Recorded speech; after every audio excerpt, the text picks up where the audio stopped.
Ika, 1430 gram, Abril 9, 2026. Ang kipot ng Hormuz ay nalulunot sa nakapapasong init ng gitnang silangan. Sumasalamin sa payapang dagat ang matinding sikat ng araw, ngunit sa ilalim ng katahimikang ito ay may nakatagong, dambuhalang geopolitikal na bariles ng pulbura na handang sumabok. Ang mahalagang rutang pandagat na ito ngang mundo ay balot ng tensyon. Isang grupo nga barkong pangkargamento na may watawat ng Estados Unidos ang dahan-dahang bumabaktas sa malawak na karagatan. Ang dambuhalang katawan ng nga barko ay lulan ang daan-daang libong tonelada ng estratehikong krudo.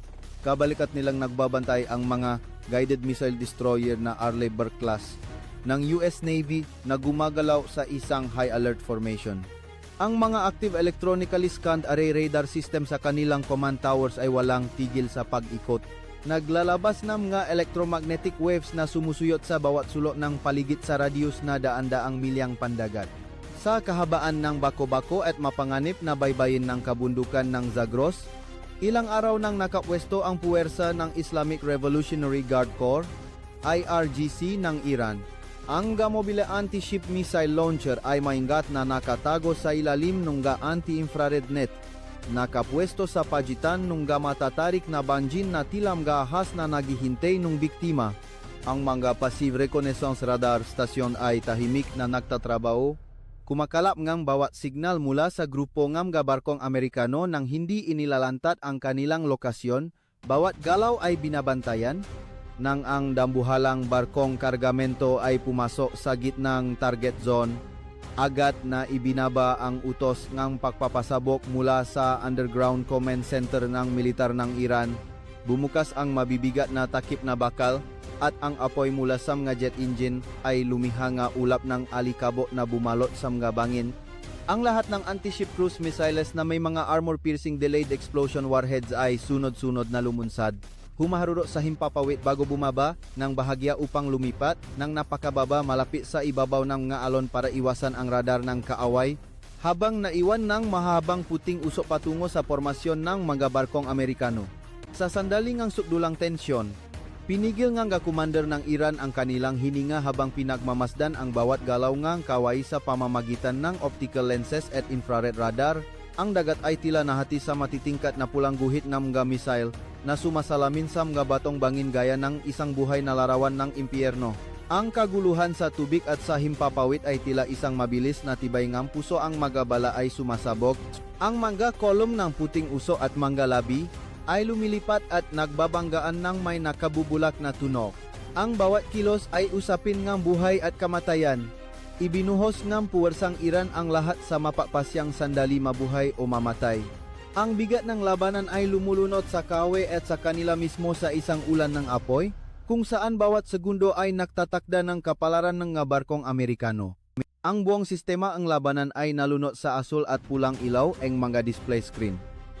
Automatikong kinilala ang system ang banta sa sandaling lumitaw ang mga misil sa guhit takwan.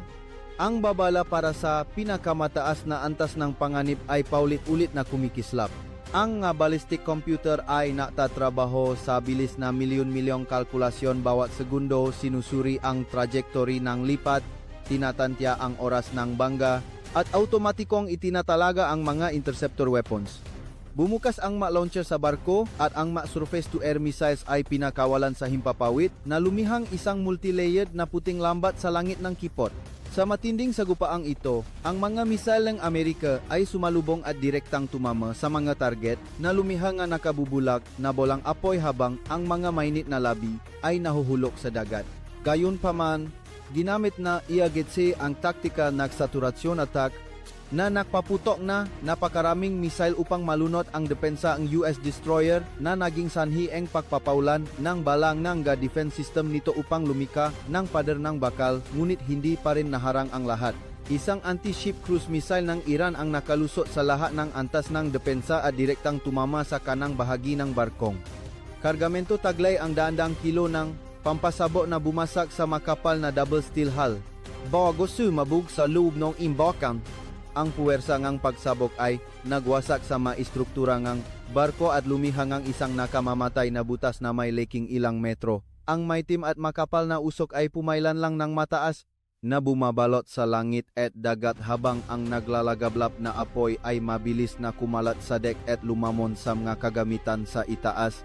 Ang malagim na insidenteng ito ay agad na iniulat sa pamamagitan ng hotline patungo sa Pentagon. Ang provokasyong ito ang Iran gamit ang tunay na lakas ng apoy ay lumampas sa lahat ng red lines ng seguridad sa pandagat. Ang US Central Command, CENTCOM, ay agad na nakutos ng pinakamataas na antas ng battle alert para sa lahat ng puwersa ng Fifth Fleet na nakatalaga sa rehiyon. Sa mga lokal na airbases, ang dandang piloto na US Air Force ay mabilis na naksuot na kanilang G-suits, nakmamadaling tumungko sa runway, at sumakay sa masabungan ng pinakabagong henerasyon ng F-35 Lightning II at F-15 stealth fighters. Ang jet engine ay naglabas ng matinding init na tila nagpabago sa anyo ng hangin, na nagtulak sa nga dambuhalang makina ndigmaan patungo sa kalangitan. Habang ang kanilang nga dulo ay nakatutok sa baybayin ng Iran, isang malawakang operasyon ngeng paghihiganti ngeng militar ng Estados Unidos ang opisyal na sinimulan. Ang dambuhalang makina ngeng digmaan ay nagsimulang gumalaw, handang mabuhos sa teritoryong kaaway ngang isang hindi pa nasasaksihang bagyo ng apoy. Ang utos para sa ganting salakay mula sa US Central Command ay ipinasa sa pamamagitan ng mga highly secure military communication satellites, tumatawid sa kalawakan at direktang kumokonekta sa combat information centers ng buong puwersa ng Navy at Air Force ng Amerika na nakatalaga sa Middle East. Sa dagat ng Arabia, ang US Carrier Strike Group ay mabilis na nagpalit ng formasyon mula defensive patungo sa full-scale strategic offensive. Ang mga Arleigh-class guided missile destroyers at Ticonderoga-class cruisers ay sabay-sabay na nagpabilis na umihiwa sa ibabaw ng dagat upang makuha ang pinakamagandang posisyon para sa pagpapasabog. Nagbase ang US Navy na gamitin ang tanyag na BGM-109 Tomahawk land attack cruise missiles para sa unang banat. Layon nitong tamaan ang mga air defense sites, communication centers, at underground command facilities ng IRGC. Sa ilalim nga imbakan ng armas sa loob nga barkong pandigma, ang Mark 41 Vertical Launch System, VLS, ay automatikong naggarga ng multidimensional coordinates ng dandang target sa computer memory ng bawat missile. Bumukas ang mga takip ng launcher na yari sa makapal na alloy steel na naglantad sa mga kulay abong warheads na may lakas na pampasabog. 12 ng matitinding liwanag ang sumiklap sa deck ng mga destroyer habang itinutulak ang mga cruise missiles na may bigat na halos 1 tonelada patungo sa himpapawid na bumasak sa hamok ng dagat. Ang proseso nga paglulunsad ay tuloy-tuloy at organisado na tila isang makinang nagbibilang na lumikha ngang isang bagyo nga apoy sa langit. Matapos maabot ang itinadang taas, ang booster motor ay humiwalay at malayang nahulog sa dagat.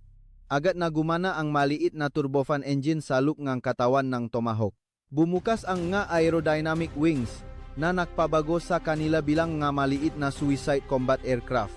Mabilis silang bumaba, lumipat ng malapit sa ibabaw ng dagat patungo sa baybayin ng Iran na may napakakomplikadong trajectory upang iwasan ang maagang deteksyon ng mga radar ng kaaway. Daan-daang cruise missiles ng US ang lumipat nang nagsasanga-sanga sa himpapawid ayon sa pre-programmed flight path upang atakihin ang target mula sa iba't ibang direksyon. Sa paglapit sa lupain ng Iran, ang inertial navigation system na may kasamang GPS at ang terrain contour matching TERCOM system ay nagsimulang gumana ng may mataas na katumpakan, lumulusot sa mga malalalim na lambak at matatarik na bangin ngang Zagros. Lumilipat ng mababa sa ilalim nga saklaw nga mga long-range radar station ng Iran. Gayunpaman, hindi nakpabaya ang sandatahang lakas ng Iran. Ang multi-layered air defense network ng Iran na kinabibilangan ng mga modernong domestic system gaya ng Bavar 373 at Khordad 15, kasama ang mga active electronically scanned array radars, ay nasimulang makadetect ng mga kakaibang signal ng pilit na tumaas ang misay ng Amerika para lampasan ang bundok. Ang Air Defense Command ng Iran ay akad na naktalakan ng mga target sa mga unit na nakapwesto sa kahaba ng depensa. Ang mga mobile missile launchers ay mabilis na itinuan ang kanilang mga nuso at ang mga fire control radar ay patuloy na naglalabas ng mga signals upang hanapin at harangin ang papalapit na bagyo ng bakal ng Estados Unidos. Habang ang mga air defense units sa lupa ay abala sa pagharap sa mga cruise missiles, isa pang mapanganib na pangkat ng Amerika ang tahimik na pumapasok sa lupnang airspace ng Iran ang mga stealth fighter squadrons ng F-35 Lightning II at F-22 Raptor na lumunsat mula sa malihim na base. Ang ibabaw ng katawan ng mga eroplanong ito ay nababalutan ng espesyal na radar absorbent material na sinamahan ng aerodynamic design na may matatalas na anggulo upang lubusang maitago ang kanilang sarili mula sa karamihan ng mga radar ng Iran. Ang mga pilotong Amerikano ay nananatili sa absolute radio silence, pinapatay ang lahat ng aktibong emission devices at gumagamit lamang ng passive electronic global tactical data links para hanapin ang mga estratehikong target. Ang kanilang pangunahing misyon ay ang hanapin at ganap na wasakin ang mga mobile anti-ship missile launchers at radar stations na ERGC na nagtatago sa makuweba at mapanganib na lambak. Ang nga stealth fighters ay lumilipat sa napakataas na altitude, ginagamit ang manipis na hangin upang pabilisin ang kanilang supersonic speed at palawakin ang tactical vision sa buong larangan ng digmaan. Sa paglapit sa target area na natukoy ng Intel, ang mga central supercomputer sa mga F-35 ay patuloy na pinagsasama ang data mula sa mga reconnaissance satellites at thermal sensor networks. Ang maliliit na thermal signatures mula sa mga truck engine na lulan ang nga launcher ng Iran ay hindi nakaligtas sa matalas na elektronikong mata at kakayahan ng artificial intelligence. Bumukas ang weapon bay ng mga stealth aircraft sa isang kisap mata. Ang mga precision-guided bombs na GBU-31 JDAM na may bunker buster warheads ay pinakawalan. Ang mamaliliit na aerodynamic fins sa katawan ng bomba ay automatikong nag-ayos ng direksyon based sa navigation signals upang itulak ang halos 1 toneladang bakal mula sa taas na 10,000 metro patungo sa lupa. Walang anumang babala o sirena ang umabot para mag-abiso. Ang mas smart bombs Amerika ay bumulusok sa bubong mga konkretong bunker Iran nang may napakabilis na tulin. Ang matinding kinetic energy kasama ang delayed fuse warhead ay bumasag sa ilang metrong lupa at makapal na semento bago sumabog sa loop ng imbakan ng gabala, gasolina at sasakyan. Ang estratehikong underground bases ng Iran ay naging tila mga maliliit na bulkan na nakbubuga ng libu-libong toneladang lupa, semento, at mga tunaw na bakal sa himpapawid na tumutupo sa lahat ng bagay sa loob ng radius na daan-daang metro. Sa kabilang matitinding pinsala mula sa hindi nakikitang pag-atake, ang Air Defense at Missile Force NG Iran ay nagpakita ng katatagan at mabilis na kakayahan sa pagbangon. Ang mga natitirang fire units ay agad na nagbalit ng posisyon, inilalabas ang mga backup launchers mula sa malalalim na kuweba patungo sa harapan ayon sa asymmetric warfare plans na libu-libong beses ng sinanay ng Iran. Gamit ang proteksyon ng mapanganib na kabundukan at panahon sa disyerto, ang mobile phase array radar stations ng Iran ay gumamit ng tactical radio ambush. Bigla silang magbubukas ng signal sa pinakamataas na lakas sa loob ng napakaikling oras upang suyurin ang langit at subukang ilok ang target na formasyon ng mga stealth aircraft ng Amerika bago agad napatayin ang makina at itago ang mga antena upang iwasan ang mga anti-radiation misiles NG Estados Unidos. Bagamat ang taktikang ito ay puno NG panganib at nanggangailangan NG perpektong koordinasyon bawat segundo, ang determinasyon ng mga kawal ng Iran na protektahan ang kanilang himpapawid ay nagsimulang magbigay ng matinding pressure sa air command system ng US Air Force. Ang labanan sa pagitan ng high-tech na pag-atake ng Amerika at ng matibay na depensa ng Iran ay pumasok na sa yugto ng matinding girian kung saan ang bawat taktikal na pagkakamali, gaano man kaliit, ay magreresulta sa pagkawala ng mga makina ng digmaan na nakakahalaga ng daan-daang milyong dolyar at ang hindi maiwasang sakripisyo ng mga pinakamahusay na kawal mula sa magkabilang panig. Ang matinding electronic warfare sa langit ng kipot ng Hormuz ay pumasok na sa ruro ng ang gabi ng ika-19 ay magsimulang bumaba na ginawang isang hindi nakikitang arena ang malawa na espasyo para sa mga electronic waves. Mula sa guhit-takbuhan sa laot, ang formasyon ng mga EA-18G Growler electronic warfare aircraft ng US Navy ay patuloy na gumagawa ng isang dambuhalang radio interference zone. ang mga tactical jamming pod sa ilalim ng mga pakpak ng mga eroplanong Amerikano ay naglalabas ng bilyon-bilyong watts ng electronic energy na lumilikha ng tila isang puting powder sa mga display screens ng air defense ng militar ng Iran. Ang mga signal na ito ay may misyong harangin ang buong surveillance system at iligaw ang guidance signals ng mga missile launchers.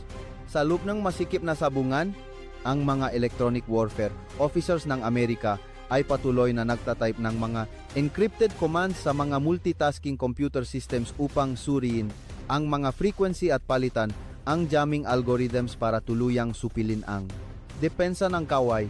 Ang langit ay walang ulap ngunit punong-puno ng kamatayan mula sa mga high energy radiation beams na nagsasalubong sa himpapawid na lumilihang isang hindi nakikitang lambat ng kamatayan sa buong kahabaan ng baybayin at kabundukan ng kalaban.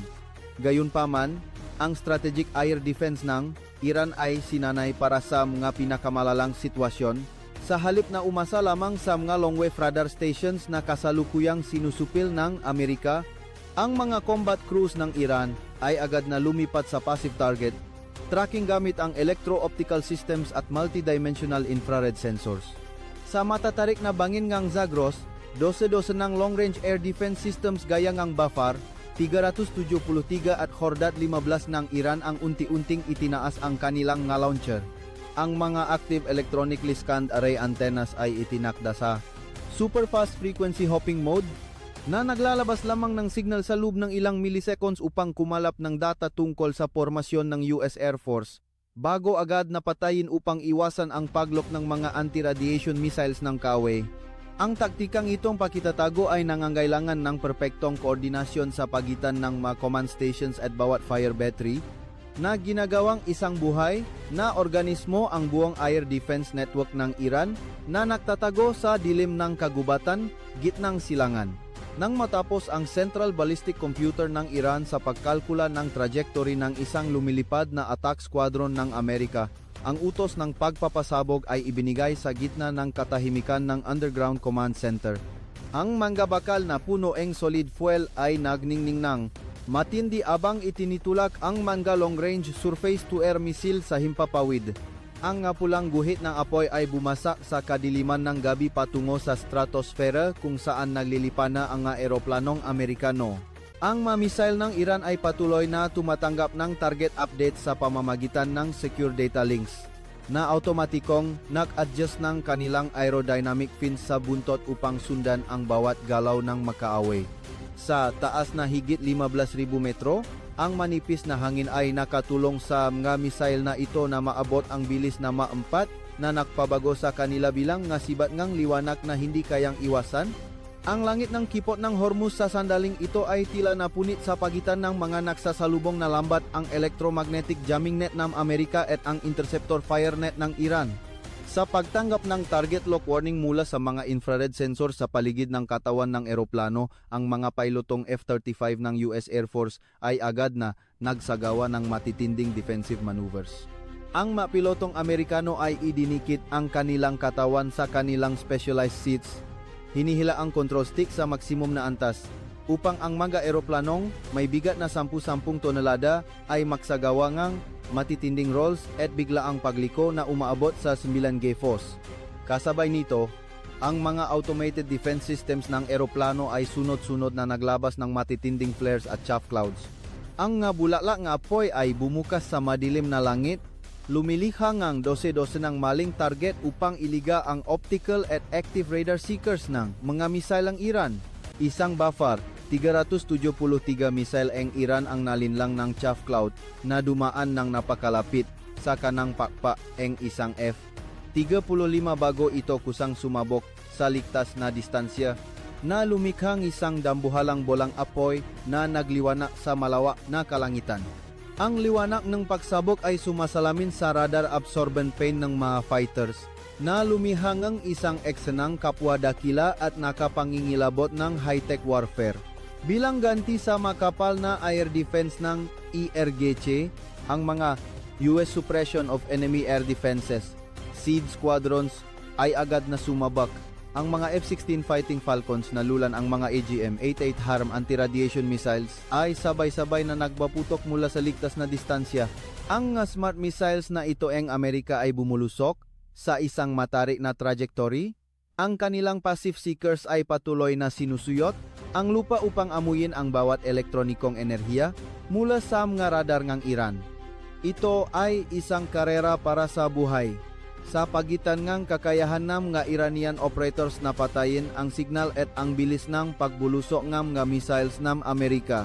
Ilang radar stasyon NG Iran ang hindi nakahabol sa pagbaba NG kanilang antenas bago ang manja misil ay direktang tumama sa gitna NG kanilang manja transmitter. Sunod-sunod na matitinding paksabo ang naganap sa mga dalisdis ng kabundukan na nagwasa sa mga antenna systems na nagkakahalaga ng milyon-milyong dolyar sa libu-libong piraso nga nagbabagang bakal. Ang shockwave ay nagpaguho nga dambuhalang bato patungo sa mga malalalim na bangin. Ang usok at alikabok ay bumalot sa makawasak na air defense sites. Sa kabila ng matitinding pinsala sa kanilang surveillance systems, ang mga ground forces ng militar ng Iran ay hindi nagpakita ng anumang senyales ng pag-atras. Ang mga self-propelled anti-aircraft guns na ZSU-234 Shilka kasama ang mga Mobile Man-Portable Air Defense Systems, MANPADS, ay patuloy na nagpapaulan ng bala sa langit na lumihang isang makapal na low-altitude fire net gaya ng ulan ng mapako laban sa mga eroplanong Amerikano. Ang matresa bullets na kulay pula ay namistulang isang dambuhalang lambat na bakal na napoprotekta sa mga natitirang mahalagang military outposts sa himpapawid. Ang nga eroplanong Amerikano ay patuloy na lumulusot sa mga madidilim na ulapng usok at alikabok, matiyagang pinapanatili ang formasyon habang nahuhulog nga satellite guided bombs sa ulo ng kaway. Ang labanan sa pagitan ng US Air Force at ng Air Defense ng Iran ay ginawang isang dambuhalang slaughterhouse ng digital age ang buong kipot ng Hormuz, kung saan walang puwang para sa kahinaan, kundi ang malamig na kalkulasyon ng nga taktikal na uta at ang walang katulad na lakas ng makabagong armas sa mundo. Ang gabi sa kipot ng Hormuz ay tila napunit sa paglitaw ng mga dambuhalang anino sa stratosphere. Nagliwanag ang langit ng ang mga strategic bombers na B-52 Stratofortress ng US Air Force ay dahan-dahang pumasok sa labanan, humihiwalay mula sa proteksyon ng mga long-range fighter escorts. Ang nga dambuhalang makinang digmaan na lulan ang 10 tonelada nga bomba sa kanilang loop ay nagsimula ng kanilang prosesong pakawasa. Ang malalaking jet engines ay nagtulak sa mga flying fortresses na lampasan ang mga ulap ng mga naunang pagsabog. Ang optical aiming system at synthetic aperture radar sa B-52 ay nakatutok na sa mga coordinate ng air defense sites, bunkers at logistics depot sa lupa. Bumukas ang Bombay at daan-daang bomba ang malayang nahulog na lumihangang ulan ng bakal patungo sa lupa. Ang lakas ng pinsala mula sa bomb carpets ng B-52 ay tilam nga gawang taong lindol. Binungkal nito ang 10 kilometro kwadradong lupain ng Zagros. Ginawang pino na alikabo ang matitigas na granite at pinatag ang lahat ng military structures ng Iran na natamaan. Gayunpaman, ang labis na kumpiyansa sa stealth at sa taas ng lipat ng US Air Force ay nakatakpo ng isang nakamamatay na ganti mula sa deep defense strategy ng Iran, nakatago sa isang makitit na lamba na hindi pa kailanman nabombahan. Ongizang Sayad, 4 long-range air defense system na bahagi enge Bavar, 3 enge Iran ay matiyagang, nagabang sa absolute radio silence, sa lub enge maraming oras. Ang mga Iranian operators ay hindi gumamit ng active radar kundi tumanggap ng data sa pamamagitan ng passive electro-optical reconnaissance at distributed sensors ng ang B-52 ay pumasok sa optimal fire zone.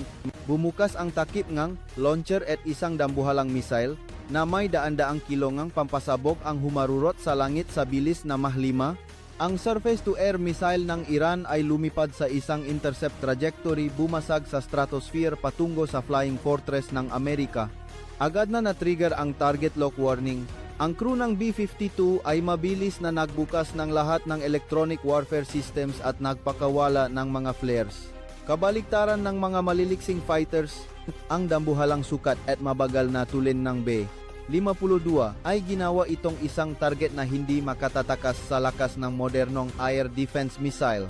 Ang Sayad 4 missile ng Iran ay nakalusot sa electronic jamming at matagumpay na natukoy ang tunay na target sa pamamagitan ng Advanced Multimode Infrared Seeker. Ang warhead ay sumabo ilang 10 metro sa ilalim ng kanang pakpak ng bomba. Ang piwersa ng pagsabok kasama ang libu-libong tungsten fragments ay bumasak sa aluminum alloy shell, pinutol ang buong hydraulic system, at winasa ang dalawang jet engines habang ang tumatagas na fuel ay nagliyap ng matindi. Nalumiha ang isang dambuhalang guhit ng apoy sa langit. Ang dating mapakmalaking flying fortress ngang Amerika ay nawalan ng balanse at nagpaikot-ikot bago nahati sa dalawa sa gitna ng himpapawid at malayang nahulog sa madilim na tubig ng Persian Gulf na nagmarka nga isang napakabigat na estratehikong kawalan sa air campaign ng Estados Unidos. Ang matinding paglaban ay hindi lamang nagaganap sa himpapawid kundi sumiklap din ng matindi sa ibabaw ng dagat kung saan ang US Carrier Strike Group ay nakapwesto. Ginamit ng missile forces ng Iran ang pagkakataon habang ang Aegis combat system ng US Navy ay overloaded sa pagsubaybay sa libu-libong targets at naglunsad ng saturation attack gamit ang Khalid Fars anti-ship ballistic missiles. 12 ng tactical ballistic missiles ng Iran na may maneuverable warheads ay muling pumasok sa atmosfera mula sa near-orbit space. Bumubulusok patungo sa formasyon ng mga barkong Amerikano sa supersonic na bilis na hindi kayang pigilan. Ang mga SM-3 at SM-6 interceptors mula sa mga cruisers ay agad na lumunsad at sumabog bilang mga bulaklak ng apoy sa ionosphere. Ang huling linyang depensa ay ang ma-automated na 6 na tubong kanyon na napapakawala nga pada nga mga uranium-tipped bullets upang protektahan ang nga barko. Sa kabilang nga perpektong multi-layered defense, ang batas ng saturation attacks ay nagpakita pa rin ng epekto nito. Isang ballistic warhead ng Iran ang nakalusot sa butas ng fire net dahil sa isang close-in weapon system, CEWS, na naubusan ng bala. Ang dambuhalang kinetic energy ay bumasag sa armored flight deck ng isang Gerald R. Ford-class supercarrier ng US Navy. Ang matinding pagsabok ay nakpatalsik sa ilang FA, 18 Super Hornets na nakapwesto at nakihintay na lumunsad na lumikha na isang malalim na butas. Ang nagliyap na jet fuel ay kumalat at ginawang isang daga ng apoy, ang hulihan ng barko sa gitna ng karagatan. Habang sinisira ang mga catapults at arrestor cables, ang damage control teams ng US Navy ay agad na sumugod sa gitna ng apoy. Matapang na hinarap ang matinding init at ang banta ng chain explosions mula sa nga imbakan ng armas upang isalba ang barko. Ang larawan ng labanan sa sandaling ito ay punong dugo at apoy na nagpapakita ng malupit na katotohanan ng labanang ito. Ang pinakamodernong armas ng Amerika at Iran ay kapwa nakararanas ng hindi inaasahang pagkawasak. Nang ang araw ay tuluyang lumubog sa guhit takpuan at ibinigay ang kapangyarihan sa dilim sa kipot ng Hormuz, nagpasya ang US Navy na tapusin ang labanang ito sa pamamagitan ng isang banat mula sa ilalim ng karagatan. Sa lalim na dandang metro, ang mga Ohio-class nuclear submarines ng US Navy ay gumagala gaya ng mga tahimik na multo. Ang mga nuclear reactors ay nagbibigay nga halos walang katapusang enerhiya para itula ang mga dambuhalang makinang may bigat na halos 20,000 tonelada sa ilalim ng dagat ng Arabia. Sa pagtanggap ng huling target coordinates sa pamamagitan ng Very Low Frequency (VLF) communications, nagutos ang kapitan ng submarino ng battle status. 12 ng takip ngang launcher sa laikot ng submarino ay bumukas. Ang matinding compressed air ay nagtula sa nga Tomahawk cruise missiles na dumaan sa malamig na tubig patungo sa himpapawid bago gumana ang kanilang jet engines. Isang bagong bagyo ang apoy ang nabuo. Ngunit sa pagkakataong ito ay mula sa ilalim ng dagat. Daan-daang missiles ang bumuong isang lambat ng pagkawasa. Lumilipat ng napakababa sa ibabaw nga alon patungo sa mapinakamatibay na target ng IRGC sa loop ng bansa sa layong daan-daang kilometro. Kasabay ng banat mula sa dagat, ang US Air Force Global Strike Command ay nagbakawala ng sukdulang sandata ang B-2 Spirit Stealth Bomber Squadron. 4 na eroplanong Hughes Flying Wing ang lumunsad mula sa isang lihim na base, nagsagawa ng maraming oras na flight na may aerial refueling. Ang espesyal na stealth paint at ang disenyo na walang vertical tail ay nakatulong upang lubusang mabawasan ang radar cross-section, kaya dahan-dahan silang nakalusot sa airspace ng Iran sa taas na 15,000 metro nang hindi na-detect ng anumang early warning system Sa loob ng dambuhalang weapon bay ng bawat B2 ay 2 GBU, 5.7 Massive Ordnance Penetrator MOP, bombs na napakadelikado. Ang bawat isa ay may bigat na alos 14 tonelada na gawa sa super hard steel alloy. Nang kumpirmahin ng navigation computer na ang target ay ang pinakamatibay na underground missile base ng Iran na nakatago sa loop ng kabundukan ng Zagros, bumukas ang nga bombay doors. Ang nga dambuhalang bakal ay malayang nahulog. Ang GPS system ay automatikong nag-adjust ng mega malilit na control fine upang itama ang pagbagsak ng bomba sa pinakamahina na bahagi ng geological structure na nagpoprotekta sa base. Ang kinetic energy mula sa pagkahulog sa taas na 10,000 metro kasama ang dambuhalang bigat nito ay ginawang isang nakamamatay na drill ang GBU-57. Ibinasa nito ang sarili sa matigas na granite, bumasa sa higit 60 metrong lupa at makapal na semento bago ang delayed fuse ay napasabok sa warhead. Ang lakas ng pagsabok sa lubngang saradong espasyo sa ilalim ng lupa ay lumikhang ang isang artipisyal na lindol na yumanik sa buong kabundukan.